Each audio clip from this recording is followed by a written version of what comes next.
Hello to everyone, welcome to केसे Kukreja commerce academy. कैसे हैं आप सभी? होपफुली आप सभी अच्छे हैं और जो अपनी प्रिपरेशन है उसको काफ़ी अच्छे से कवर कर रहे होंगे।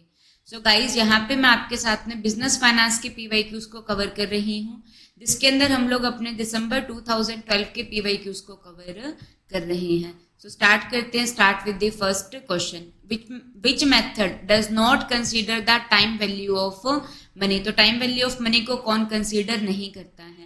सो आपको पता है, जो फिक्स एसेट से जुड़ा हुआ डिसीजन होता है उसको क्या कहा जाता है? कैपिटल बजटिंग कहा जाता है। कि फिक्स एसेट में कितनी इन्वेस्टमेंट की जाए, उसके लिए जो डिसीजन होता है वो क्या कहलाता है? कैपिटल बजटिंग कहलाता है। तो उसके दो मेथड आप लोगों के पास में होते हैं। एक ट्रेडिशनल मेथड होते हैं जो टाइम वैल्यू ऑफ मनी के ऊपर फोकस नहीं करते हैं, और एक मॉडर्न मेथड होते हैं जो क्या करते हैं? टाइम वैल्यू ऑफ मनी के ऊपर फोकस करते हैं। तो जो ट्रेडिशनल मेथड होते हैं जो टाइम वैल्यू ऑफ मनी के ऊपर फोकस नहीं करते हैं, उसमें पे बैक पीरियड मेथड आता है, और कौन सा मेथड आता है? Average rate of return method आता है। जो मॉडर्न मेथड होता है जो टाइम वैल्यू ऑफ मनी के ऊपर फोकस करता है, उसमें कौन कौन सा मेथड आता है? Internal rate of return method आता है, नेट प्रेजेंट वैल्यू मेथड आता है, और क्या रहता है? प्रॉफिटेबिलिटी इंडेक्स मेथड होता है। तो एनपीवी टाइम वैल्यू को कंसीडर करती है, आईआरआर करती है, प्रॉफिटेबिलिटी इंडेक्स करता है, but average rate of return method इसको कंसीडर नहीं करता है। और प्रॉफिटेबिलिटी इंडेक्स का एक और नेम आप लोगों के पास में होता है, वो क्या होता है? बेनिफिट कॉस्ट रेशो रहता है। ठीक है, move to the next question, which formula is used to measure the degree of operating leverage. तो ऑपरेटिंग लीवरेज क्या होता है? जब बिजनेस के अंदर क्या होती है? फिक्स्ड ऑपरेटिंग कॉस्ट होती है। ठीक है, जैसे कि रेंट पे करना, सैलरी पे करना, तो वो फिक्स्ड ऑपरेटिंग कॉस्ट होती है। तो उसकी वजह से जो बेनिफिट होता है वो क्या कहलाता है? ऑपरेटिंग लीवरेज कहलाता है। सो ऑपरेटिंग लीवरेज की जो डिग्री होती है वो क्या बताती है? सेल में चेंज होने की वजह से एबीआईटी के अंदर क्या चेंजेस हुए हैं, percentage change in the sale. Sale में चेंज होने से ईबीआईटी के अंदर क्या चेंजेस होते हैं, तो ये क्या कहलाता है? ऑपरेटिंग लीवरेज होता है। ये तो क्या होती है? इसकी डिग्री होती है, और जो इसका फॉर्मूला रहता है वो क्या रहता है? कंट्रीब्यूशन बाय में ईबीआईटी होता है। क्या होता है? कंट्रीब्यूशन बाय में earning before interest and tax होता है। कंट्रीब्यूशन का फॉर्मूला क्या रहता है? सेल माइनस वेरिएबल कॉस्ट होता है, और EBIT earning before interest and tax, तो उसका फॉर्मूला क्या होता है? Sale minus variable cost minus fix cost होता है। सो यहाँ पे ईबीआईटी बाय में सेल, तो ऑप्शन नंबर फर्स्ट जो रहेगा ये इसका आंसर आ जाएगा। क्लियर हो जाएगा? ठीक है, और दूसरा आप लोग के पास में फाइनेंशियल लीवरेज होता है। Move to the next question. Which one of the following is the most appropriate for cost of retained earning? तो भी जो भी कंपनी को प्रॉफिट होता है तो वो प्रॉफिट को क्या कर लेते हैं? या तो वो बांट देती है या तो वो बचा के रख लेती है। तो जो प्रॉफिट बांट दिया जाता है वो क्या कहलाता है? डिविडेंड कहलाता है, और जिसको बचा के रख लिया जाता है वो क्या कहलाता है? हम लोगों के पास में रिटेन्ड अर्निंग होती है। तो अगर कंपनी क्या करती है? उसको बांट देती है, तो शेयर होल्डर के पास में वो इनकम आ जाती है, तो शेयर होल्डर को कुछ इनकम होती है उस पैसे से। अब शेयर होल्डर को ना तो वो डिविडेंड मिला, ना ही उसको वो अर्निंग हुई, तो उसको क्या होती है? उसके पास में कुछ कॉस्ट, उसको कुछ पैसा उसको नहीं मिल रहा है, कुछ बेनिफिट उसको नहीं मिल रहा है, तो उसको क्या कहा जाता है? Opportunity cost of the firm कहा जाता है। तो रिटेन अर्निंग में क्या आती है? अपॉर्चुनिटी ऑफ कॉस्ट आपके पास में आती है। Move to the next question, match the following with the most suitable option. List 1 list 2 के साथ मैच करनी है। तो पहला क्या लिखा हुआ है? Modigliani Miller approach. तो ये आपको पता है एमएम अप्रोच, चाहे वो कैपिटल स्ट्रक्चर में हो चाहे वो डिविडेंड पॉलिसी के अंदर हो, वो हमेशा क्या होती है? इररेलीवेंसी के ऊपर क्या करती है? बात करती है, और उसकी इररेलीवेंसी का जो रीजन रहता है वो क्या होता है? आर्बिट्रेज होता है। तो जो ए होगा वो 4 से कनेक्ट हो जाएगा, तो B eliminate, C eliminate. Net operating income approach, ये कैपिटल स्ट्रक्चर की अप्रोच आपके पास में रहती है, तो ये थर्ड कनेक्ट होती है। आपका आंसर क्या होगा? ऑप्शन नंबर ए आपके सामने आ जाएगा। कैपिटल स्ट्रक्चर क्या होता है? ये क्या बताता है? एक रेशो बताता है किसका, कि फर्म के अंदर कितना डेट और कितना इक्विटी को यूज किया जा रहा है। तो कैपिटल स्ट्रक्चर के अंदर दो तरीके की अप्रोचेस आपके पास में होते हैं। एक होती है रेलिवेंट अप्रोच, जो क्या कहते हैं कि डेट को यूज करेंगे तो फर्म की वैल्यू क्या होती है? बढ़ती है, और अगर नहीं यूज करते तो वैल्यू कम होती है। लेकिन जो इररेलीवेंट अप्रोच होती है वो कहती है कि फर्म की वैल्यू पे कोई फर्क नहीं पड़ता है। तो जो रेलिवेंट अप्रोच होती है उसमें नेट इनकम अप्रोच आती है, ठीक है, और नेट ऑपरेटिंग इनकम अप्रोच जो है वो इररेलीवेंट अप्रोच है। Modigliani Miller approach irrelevant approach है, और जो ट्रेडिशनल अप्रोच है वो क्या है, रेलिवेंट अप्रोच होती है। वो कहते हैं कि कुछ टाइम तक डेट को यूज करोगे तो फर्म की वैल्यू बढ़ेगी, but after that time firm की वैल्यू क्या होना स्टार्ट हो जाती है, कम होना स्टार्ट हो जाती है। So Modigliani Miller approach arbitrage के ऊपर बात करता है, net operating income approach capital structure के ऊपर बात करती है। मनी मार्केट, मनी मार्केट क्या होती है, जहां पे जो मेच्योरिटी पीरियड होता है सिक्योरिटीज का वो क्या रहता है, लेस देन 1 ईयर होता है। जहाँ पे मनी जो मेच्योरिटी पीरियड होता है वो क्या रहता है, लेस देन 1 ईयर होता है। तो मनी मार्केट को कौन कंट्रोल करता है, reserve bank of India control करता है।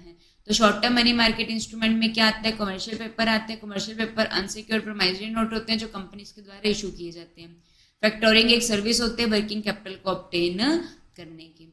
ठीक है, move to the next question. Bolt, bolt जो सिस्टम है इंडियन सिक्योरिटीज मार्केट के अंदर वो किससे रिलेटेड होता है, तो जो बोल्ट होगा ये आपका किससे रिलेटेड होता है, बॉम्बे स्टॉक एक्सचेंज से रिलेटेड होता है। ठीक है, जो बोल्ट रहता है ये आप लोगों के पास में किससे रिलेटेड होता है, बॉम्बे स्टॉक एक्सचेंज से रिलेटेड होता है। ठीक है, और जो बीएससी होती है, जो बीएससी का इंडेक्स होता है, बीएससी के ऊपर जो टॉप वो ये क्या होता है, बॉम्बे ऑनलाइन ट्रेडिंग सिस्टम होता है।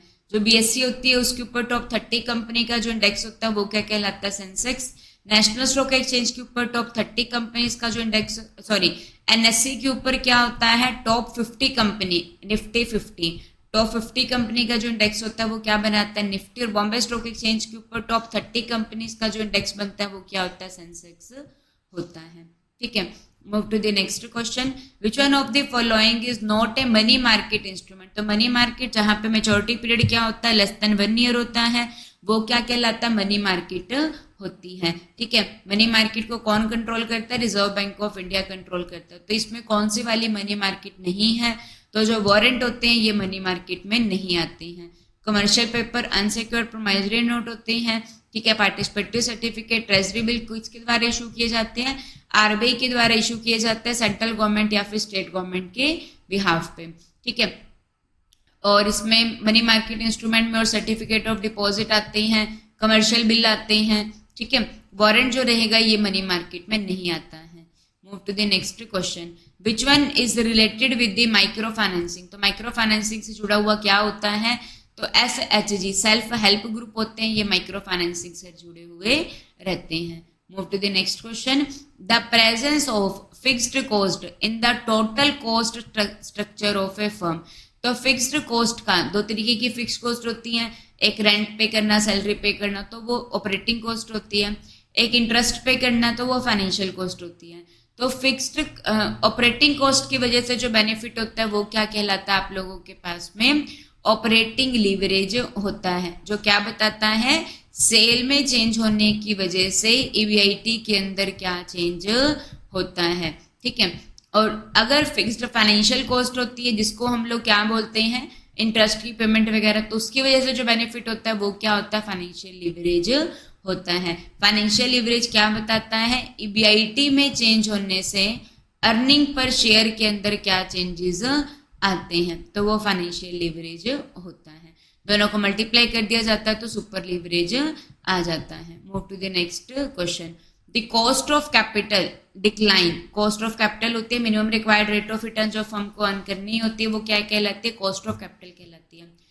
तो जो कॉस्ट ऑफ कैपिटल है वो डिक्लाइन करेगी जब फाइनेंशियल लीवरेज जो होगा वो क्या होगा, इंक्रीज होगा। तो ये आप लोगों के पास में क्या आता है, कॉस्ट ऑफ क्या रहती है, डेट रहती है, तो कॉस्ट ऑफ क्या होगी, डेट हो गई। तो ये क्या कह रहे हैं कि जो कॉस्ट ऑफ कैपिटल है, तो डेट को यूज करने से क्या होगा, इक्विटी के ऊपर जो कोई भी फर्क नहीं पड़ेगा, इक्विटी की कॉस्ट क्या रहेगी, कांस्टेंट रहेगी। ठीक है, जब डेट को यूज करेंगे तो इक्विटी की कॉस्ट भी कांस्टेंट है, तो डेट को यूज करने से क्या होगा कि टैक्स बेनिफिट होगा। टैक्स बेनिफिट की वजह से जो ओवरऑल कॉस्ट ऑफ कैपिटल है वो क्या हो जाएगी, कम हो जाएगी। ये आप लोगों को कौन कहता है, ये कौन कहता है, नेट इनकम अप्रोच कहती है। कौन कहता है, net income approach. Net operating income approach अलग होती है, वो क्या कहते हैं कि जैसे जैसे डेट को यूज करेंगे इक्विटी शेयर होल्डर की एक्सपेक्टेशंस भी बढ़ेंगी, तो इक्विटी की जो कॉस्ट होगी वो हाई हो जाएगी और जो ओवरऑल कॉस्ट है वो क्या रह जाती है, कांस्टेंट हो जाती है, क्योंकि डेट को यूज कर रहे हैं। ठीक है, तो कॉस्ट कम आएगी, लेकिन उसको यूज करने से इक्विटी की कॉस्ट बढ़ गई तो दोनों बराबर होगी, एक कम होगी एक ज्यादा होगी, तो ओवरऑल कॉस्ट क्या हो जाती है, कांस्टेंट हो जाती है। तो यहाँ पे क्या आ जाएगा, नेट इनकम अप्रोच आ जाएगी। Move to the next question. A view that dividend policy dividend बांटा जाता है, प्रॉफिट का वो पार्ट जो शेयर होल्डर में बांटा जाता है वो डिविडेंड कहलाता है। तो if view that the dividend policy of a firm has a bearing on share valuation advocated by the James E Walter. तो डिविडेंड पॉलिसी की हम लोगों के पास में कितने मॉडल रहते हैं? दो मॉडल होते हैं, एक होता है रेलिवेंट मॉडल, एक होते हैं इररेलिवेंट मॉडल। तो जो रेलिवेंट मॉडल होते हैं वो क्या कहते हैं कि डिविडेंड बांटेंगे तो फर्म की वैल्यू क्या होती है? बढ़ती है। तो रेलिवेंट मॉडल में आप लोगों के पास में कौन सा मॉडल आता है? वोल्टर मॉडल आता है। और कौन सा मॉडल आता है? गॉर्डन मॉडल आता है। और एक क्या होता है? इररेलिवेंट मॉडल होता है, जो क्या कहता है कि डिविडेंड बांटो या ना बांटो फर्म की वैल्यू पे कोई फर्क नहीं पड़ता है। उसमें मोदी गिलानी मिलर अप्रोच आती है। तो जो वोल्टर मॉडल है उसकी अजम्पशंस जो रहती हैं वो क्या होती हैं? तो retain earning is the only source of financing. तो ये आपके पास में क्या हो जाएगा? करेक्ट हो जाएगा। Cost of capital does not remain constant, ये गलत है, क्योंकि अजम्पशंस के अंदर हम लोग हर चीज को कांस्टेंट मान के चलते हैं। तो कॉस्ट ऑफ कैपिटल कांस्टेंट है। आरओआई भी क्या रहती है? कांस्टेंट होती है। तो ये इसकी क्या रहती है? अजम्पशंस होती हैं। तो ऑप्शन नंबर जो फर्स्ट रहेगा ये इसका आंसर हो जाएगा। जो वोल्टर मॉडल होता है उसके अकॉर्डिंग जो प्राइस होता है उसको निकालने का फॉर्मूला क्या रहता है? मार्केट प्राइस ऑफ सिक्योरिटी को निकालने का डिविडेंड प्लस में रेट ऑफ रिटर्न बाय में cost of capital, earning per share minus dividend per share divide by क्या रहता है? कॉस्ट ऑफ इक्विटी होता है। तो ये फॉर्मूला आपके पास में आ जाएगा। क्लियर हो गया वोल्टर मॉडल का। Move to the next question. Match the following, list 1 list 2। Matching approach. तो मैचिंग अप्रोच ये किस चीज की अप्रोच आप लोगों के पास में है? वर्किंग कैपिटल को फाइनेंस करने की मैचिंग अप्रोच। तो मैचिंग अप्रोच में क्या होता है? वर्किंग कैपिटल की जो लॉन्ग टर्म की नीड है उसको किससे पूरा कर लो? लॉन्ग टर्म सोर्सेज से पूरा कर लो। लॉन्ग टर्म की नीड को किससे पूरा करो? लॉन्ग टर्म सोर्सेज से पूरा करो। जो शॉर्ट टर्म की नीड है उसको किससे पूरा किया जाए? शॉर्ट टर्म सोर्सेज से पूरा किया जाए। तो ये जो अप्रोच होती है ये क्या कहलाती है? मैचिंग अप्रोच होती है। सारी की सारी जो नीड है उसको किससे पूरा करो? शॉर्ट टर्म सोर्सेज से पूरा करो। सारी की सारी नीड को शॉर्ट टर्म सोर्सेज से पूरा किया जाता है। ये कौन सी अप्रोच कहलाती है? अग्रेसिव अप्रोच होती है। जितनी भी नीड होती है उसको लॉन्ग टर्म सोर्सेज से पूरा करो। ये कौन सी अप्रोच कहलाती है? कंजर्वेटिज्म अप्रोच कहलाती है। ठीक है जी। तो matching approach, financing, working capital की अप्रोच है। स्ट्रक्चरल रेशो ये आपके पास, तो ये आपके थर्ड से कनेक्ट हो जाएगा। तो ए एलिमिनेट बी एलिमिनेट, तो ये हमको पता चल गया। स्ट्रक्चरल रेशो ये कैपिटल स्ट्रक्चर से जुड़ा हुआ है। ऑर्डरिंग क्वांटिटी, कितना ऑर्डर किया जाए, तो ये ईओक्यू से जुड़ा हुआ होता है। इन्वेंट्री को क्या करता है? मैनेज करता है। ठीक है। इन्वेंट्री में रॉ मटेरियल की इन्वेंट्री भी आ सकती है, फिक्स गुड्स की इन्वेंट्री भी आ सकती है, और सेमी फिनिश गुड्स की भी इन्वेंट्री आ सकती है। ऑर्डरिंग क्वांटिटी ईओक्यू से जुड़ा हुआ। Inventory management, bonus share dividend policy से रिलेटेड हो जाएगा। सो ऑप्शन नंबर सी इसका आंसर हो जाएगा। बोनस शेयर क्या होते हैं? कंपनी क्या करती है? जो भी एग्जिस्टिंग शेयर होल्डर होते हैं उनको क्या करती है? एक रेशो के अंदर फ्री में शेयर्स इशू करती है, जिसको क्या कहा जाता है? बोनस इशू कहा जाता है। जिसको क्या कहा जाता है? कैपिटलाइजेशन ऑफ प्रॉफिट भी कहा जाता है। कंपनी क्या करती है? जो भी प्रॉफिट्स होते हैं उसको क्या करती है? कैपिटल में कन्वर्ट कर देती है, फ्री में शेयर होल्डर्स को एक रेशियो में शेयर्स इशू कर देती है। सो वो क्या कहलाता है? बोनस शेयर कहलाता है। तो ये थे हम लोगों के पास में दिसंबर 2012 के question. So thank you to everyone.